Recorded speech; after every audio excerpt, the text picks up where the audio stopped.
독미참 예비군 마지막 날 목요일 날 제가 점심 식사를 하고 이제 교정관 이동을 하던 중이었고요. 이제 제가 첫날에 훈련을 받았던 수류탄 교장. 근데 일단 내려가는 과정에 시설물들이 굉장히 좀 널빤지랑 뭐 벽돌로 뭐 이상하게 막 조치를 해놓은 이상한 간이 계단이 있었는데 거기를 내려가다가 발목을 접질렀죠. 근데 보니까 이제 아침에 비가 왔었고 빗길이었고 좀 많이 미끄러웠고 또 진흙이랑 막 이상하게 섞여 있는 그 계단도 아니고 이상한 널빤지랑 벽돌로 이상하게 조합이 돼서 그냥 강만 좀 만들어 놓은 그런 계단 내려가다가 발목을 딱 꺾였는데 진짜 90도로 꺾였고 뚝 하는 소리가 났습니다. 그래서 그 자리에 바로 주저앉았고요. 일단 통증이 너무 심해서 그 즉시 바로 교관님이랑 의무병 조교한테 연락을 했고 발목이 점점점 부풀어 오르더니 주먹만큼 부어 올랐습니다. 근데 이제 너무 아파서 아무래도 병원을 가야겠다라는 생각이 들었고 같은 조원들한테 부축을 받아서 진짜 어떻게 겨우 올라와서 앉아있는데 차량 지원을 제가 요청을 했는데 아닙니다. 일단은 뭐 병원에 가야 하니까 근데 차량 지원을 했는데 차가 막 진짜 너무 지연이 돼서 늦게 올라오는 거야. 10분 정도 거기 앉아서 가만히 멍 때리고 있었습니다. 조원들도 왜 차가 안 오냐 사람 좀 다쳐서 이러고 있는데 일단 그러고 있는 와중에 제가 너무 아프니까 조원들한테도 그렇고 파스 좀 뿌려달라고 일단 시원하게 좀 하고 싶다고 그랬더니 의무배에 파스를 뿌리는데 파스 보급이 제대로 안 되지 파스가 없더라고요. 그래서 아무것도 없는 빈 깡통을 들고 뿌려야 되는데 파스는 안 나오지 차는 안 오지. 교관님은 옆에서 왜 다치고 그러냐 뭐 군화가 뭐 어쨌고 뭐 하면서 막 핀잔을 주시질 않나. 그리고 너무 당황스러워 혼란스러운 와중에 차가 어떻게 도착을 했고요. 차가 도착을 했는데 뭐 또 군의관이라고 하신 분이 오시더니 보니까 뭐 그것도 마취 통증의학과 하시더라고요. 정형외과하고 관련이 아예 없는 군의관 분은 아니시지만 뭐 대처도 미흡하시고 차에 탑승을 했는데 간부님도 뭐 누구도 뭐 죄송하다는 얘기 뭐 괜찮으시냐는 얘기 단 한마디도 없으시고 그것도 어떻게 우겨 들어갔어요. 이렇게 낑낑대고 들어갔는데 일단 뭐 제가 너무 아프니까 제가 일했었던 바로 병원이 바로 밑에 있었습니다. 예, 저는 병원 행정가로서 일을 했었고요. 지금 잠깐 하고 싶은 일이 있어서 하고자 하는 꿈이 있어서 잠깐 그만둔 상태인데 그것 때문에 뭐 휴업 보상금도 못 받고 있는 상황이고 그래서 그 밑을 가고 싶다고 희망을 했는데 이제 민간 병원을 가게 되면 자비 부담을 해야 된다. 그리고 원칙상 군 병원을 가는 게 맞다. 그렇게 해서 일단 알겠다. 원칙에 따르겠다. 비용도 있고 군복을 입고 있으니까 돈이 없거든요. 알겠다. 그러더니 저는 뭐 가까운 데 가시는 줄 알았더니 17사단 송내 쪽에 있는 그 본 기지를 1시간 동안 운전을 해서 가시더라고요. 가서 또 한참 기다렸습니다. 뭐 정신없이 대처가 진행되고 있는 과정이었고 엑스레이 촬영을 했는데 엑스레이 촬영을 하고서도 그 자리에 잠깐 군의관님이 안 계셨었어요. 그래서 무슨 상황인가 하고 또 대기를 하고 엑스레이 촬영을 이제 결과를 들으러 들어갔더니 군의관님께서 보시더니 뼈에는 이상이 없다. 뼈에는 이상이 없고 뭐 괜찮아 보이는데요? 라고 말씀하시더라고요. 그래서 저는 이쪽 계통 종사자고 특히나 저처럼 척추관절 쪽에 있는 정형외과 전문병원에 있는 사람은 압니다. 심각하다는 걸 몸적으로 기본적으로 뭐 기분 탓으로라도 아는데 그래서 말씀을 드렸죠. 군의관님 제가 봤을 때는 저도 병원 쪽 종사하는 사람이고 이거 인대 손상이 확실하게 의심이 된다. 좀 어떻게 촬영이 가능하면 MRI 촬영을 수도병원에서 찍기를 나는 MRI 촬영 희망한다라고 말씀을 드렸고 그랬더니 군의관님께서 하시는 말씀이 글쎄 응급이 아니라서 뭐 진짜 중상이 아니기 때문에 뭐 촬영이 가능하신지 모르겠지만 제가 일단 응급으로 촬영이 가능한지는 알아보겠습니다 라고 하시더라고요.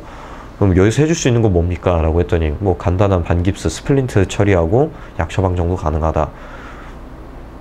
그러면서 뭐 근데 제가 인대가 이거 만약에 끊어졌거나 진짜 수술적 치료를 요하는 상황이면 어떻게 합니까? 라고 했더니 인대가 끊어졌어도 멀쩡히 잘 사시는 분들이 잘 사신다. 통증만 없으면.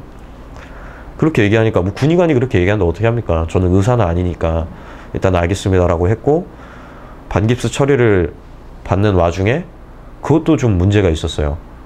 뭐 정말 간호학과 전공생이나 뭐 진짜 전문 전공생이 아니라 생명공학과 전공생이 와가지고 이등병인데 땀을 뻘뻘 흘리면서 어떻게 할 줄을 모르면서 또 반깁스를 해주는데 동생아 그냥 형이 할까? 라고 했더니 아닙니다 제가 하겠습니다. 그러는 와중에 군의관님께서 이렇게 알아보시더니 오늘 MRI 촬영은 응급으로 촬영이 불가능하시다. 당일은 어려우시다. 단 일반으로 접수를 하시면 한 달 정도 기다리셨다가 촬영은 가능하신데 하시겠느냐. 근데 저는 그때 상황이 예비군 마지막 날이었고 퇴실까지 한두 시간밖에 안 남았고 비가 오던 상황이었습니다. 이런 와중에서 그럼 어떻게 촬영을 요구한다고 하겠습니까? 그리고 저는 다리가 덜렁덜렁 거리는 상황인데 일단은 깁스를 한 상태로 저는 미심쩍고 깨림칙한 기분이 있어서 거기 간호장교님한테 요청을 했죠. 관련 차트들을 좀 복사를 할 수 있겠느냐. 그랬더니 소견서하고 그리고 처방전 그리고 초진 차트 이 정도를 받아가지고 제가 부대로 복귀를 했죠. 네, 그렇습니다. 1시간 정도 걸려서 도착을 했고요. 도착을 해서 저는 뭐 조원들이나 전우들을 만날 정신도 없이 일단은 동원과에 있는 어떤 뭐 대위분을 한 분 만났습니다. 뭐 교육장교라고 하시고 뭐 총책임자라고 뭐 이상한 말씀하셔. 저한테 막 다짜고짜 뭐 이해는 하지만 우리 측에서 부대 측에서 해줄 수 있는 게 없다라는 식으로 말씀하시더라고요. 제가 부대 측에서 뭘 할 수 있겠느냐라고 여쭤봤을 때 우리 부대 측에서 해줄 수 있는 게 없다. 단 뭐 대원의 마음은 이해를 하니 우리가 바래다는 드리겠다. 거기서도 기분이 굉장히 나빴는데 조금 더 요구를 하니까 지금 직장을 다니고 계신 상태고 돈이 필요하시면 휴업급여라고 해가지고 뭐 하루에 10만 원이 안 되는데 몇만 원 지원 가능한 게 있다. 그거라도 신청해드리냐. 그것부터 말씀하시더라고요. 근데 저는 거기서 순서가 잘못됐다고 생각을 합니다. 일단은 다친 대원에게 관리 소홀로 인한 부주의를 사과를 먼저 하시고 그 다음에 얘기를 하셨어야 된다고 생각을 해요. 그 이후에 저는 뭐 중령님도 뭐 한 분 오시더라고요. 뭐 대대장님이신지 누구신지 저는 잘 모르겠지만 누가 오셔서 뭐 미안하단 말도 없이 그냥 가만히 지켜만 보시더라고요. 간부님도 그냥 가만히 계시고 뭐 그냥 빨리 그 자리에서 퉁치고 보내려는 그런 심리가 그런 느낌을 전 너무 많이 받아서 기분이 되게 나빴고 부대 차를 타서 집으로 왔죠. 집으로 왔는데 정말 불편한 마음을 꾹꾹 참고 집에 왔습니다. 집에 와서도 그냥 집 앞에 내려주시고 그냥 차 타고 그냥 휙 가시더라고요. 근데 집에 가서 보니까 정말 발목이 주먹만큼 부어서 이건 진짜로 너무 심각한 상황이었어요. 제가 병원 쪽에 일했던 사람이기 때문에 급한 대로 지인에게 전화를 해서 아무래도 이거 인대 손상 같은데 뼈는 문제가 없다고 하시거든요. 근데 소견서하고 초진차트하고 처방전이 있습니다. 이거 어떻게 해야 될까요? 병원아, 그러면 나래병원에 내가 얘기해 놓을 테니까 나래병원으로 지금 당장 가라. 가가지고 접수해가지고 바로 진료 봐라. 오자마자 스트레스뷰라고 해서 엑스레이로도 인대가 어느 정도 손상이 됐는지를 가늠할 수 있는 그런 엑스레이 처방이 있습니다. 근데 군병원에서는 그런 조치도 해주지 않았고 엑스레이 결과를 봤을 때도 인대 손상이 의심이 된다. 그리고 붓기가 이 정도면 뼈는 문제없으니 인대 손상이 의심된다라고 원장님께서 말씀을 하셨고 그 즉시 입원을 했고 그 다음날 아침에 제일 첫 타임으로 바로 MRI 촬영을 했는데 결과로 보니까 인대 파열이 확정이 났습니다. 예, 인대 파열이 확정이 났고 당장 수술을 해야 한다. 씻지도 못하고 정신없이 입원을 해가지고 금요일날 바로 촬영을 했고 봤는데 인대 파열이 확정이 났고 저는 너무 어이가 없죠. 인대가 파열된 상황에서도 멀쩡히 잘 살 수 있다는 군의관의 말도 저는 이해가 안 됐고 뭐 그런 분들이 있다고는 저도 얘기는 들었습니다만 원장님 말씀을 들어보니까 인대가 파열이 되면 발목의 불안정성으로 인해서 고질병이 되고 좀 영구적인 장해가 남는다고 해요. 장애가 아니라 장해. 좀 고질적으로 좀 통증이 있고 뭐 하여튼 수술적 치료를 반드시 요하기 때문에 수술을 제가 받아야 된다라고 하셨고 붓기도 좀 빠져야 하고 그리고 수술 스케줄이 있으니 월요일날 당장 수술을 하자라고 하셔서 수술 스케줄을 잡았습니다.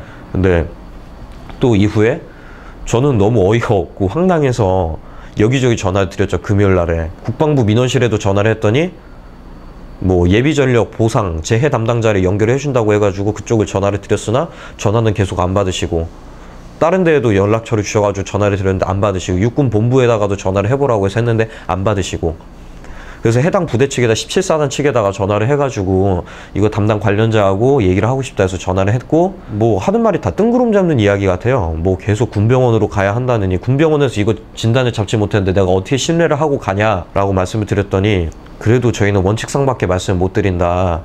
그리고 지금이라도 군병원에서 수술을 받으실 수 있겠느냐. 아니라고. 난 여기 월요일날에 즉시 수술을 받기 위해서 예약을 잡아놓은 상태고 군병원에서 수술해서 잘못돼가지고 내가 전에 있던 병원에서 지금 재수술 받으러 온 사람이 몇몇 있었는데 내가 어떻게 믿고 군병원에 가느냐. 거기에 대해서 말씀이 없으시더라고요.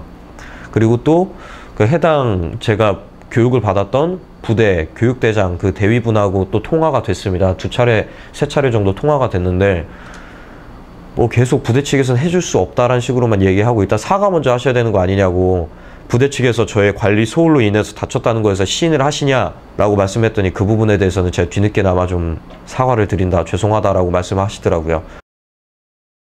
아니요, 저 예비군 훈련장 부대 담당자 그 교육 중위가, 그 대위가. 그래서 일단은 저한테 사과를 하셨고, 전 대대장님이나 뭐 여러분의 그 좀 군 관계자분들의 사과를 먼저 받는 게 먼저라고 생각을 해서 사과를 받고 싶다라고 말씀을 드렸더니 일단 알겠다고 하셨고, 그 이후에는 뭐 또 그 아까 말씀드렸던 17사단 관계자는 계속 뭐 뜬구름 잡는 얘기만 하고 그럼 본인이 알아보시고 연락을 주시겠다고 하시더라고요. 근데 그 또 그 17사단 관계자하고 연락이 됐을 때도 뭐 회의를 5분이나 10분 뒤에 끝내고 나서 저한테 전화를 주신다고 했는데 전화도 막 한참 뒤에 오셨어요. 거기서도 기분이 굉장히 불쾌했고, 그 이후에 제가 여기 누워있는데 17사단 참모님인가 하시는 분께 연락이 왔습니다. 뭐 중령이가 되신다고 하시는데 뭐 계급은 잘 모르겠고요. 참모라고 하시니까 전 처음에 대대장님인 줄 알았는데 아니라고 하시니까 뭐 저한테 뭐 불평에 대해서 얘기를 하시다. 근데 전 불평을 얘기한 게 아니니까 그쪽에서 말실수했다고 하시고 좋은 방법이 있는데 소개를 시켜드리려고 한다. 근데 수도통합병원 가가지고 말씀하셔서 수도통합병원에서 저는 수술받기 싫다고 말씀드렸고, 수도통합병원이 경기도 성남에 있는 걸로 알고 있습니다. 완전 정반대고 거기를 제가 통원을 하고 입원을 해가지고 가족들이 와서 병문안으로 와가지고 저희 수발을 들고 이건 거의 불가능에 가깝다는 판단이 들었기 때문에 여기 온 거고, 일반으로 수도통합병원에서 접수를 해가지고 MRI 촬영하는데도 한 달이 넘게 걸린다는데 그럼 제가 어떻게 이 덜렁거리는 발목을 붙잡고 한 달 동안 기다려서 MRI 촬영을 합니까? 일단 그런 데에서부터 너무 부조리함을 느꼈고, 국방부의 좀 느린 일 처리와 일단 뭐 열불이 나더라고요. 예. 뭐 두서없이 말씀드려서 정말 그 정리는 안 되지만 너무 화가 많이 났고, 저는 이 부분에 있어서 두 번 다시 이런 일이 발생되지 않도록 제가 해당 부대에서 다쳤던 그 교장도 AS가 되길 원하고, 그리고 이런 군 체계 개편이 반드시 필요하다고 생각이 돼서 이 언론 인터뷰에 응하게 된 겁니다.